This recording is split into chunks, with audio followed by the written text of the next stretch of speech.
বন্ধু, ঈদ তো আইলো, তা ঈদে তোর প্ল্যান কি? প্ল্যান তো আছেই।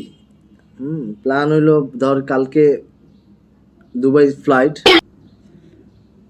এরপর হচ্ছে দুবাই শেখের সাথে একটা ইফতার পার্টি আছে।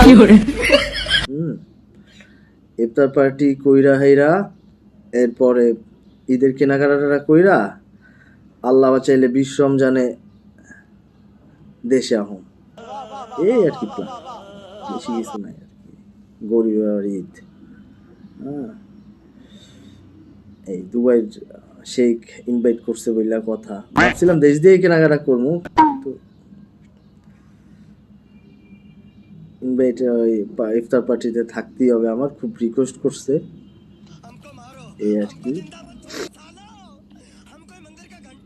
হালার তো হালায় মোজা পরে সেলাই কইরা ঈদের মার্কেট করতে যাইবে দুবাই, আর দুবাই শেখ নাকি ওর ইনভাইট করছে। চাপা মারার জায়গা পায় না।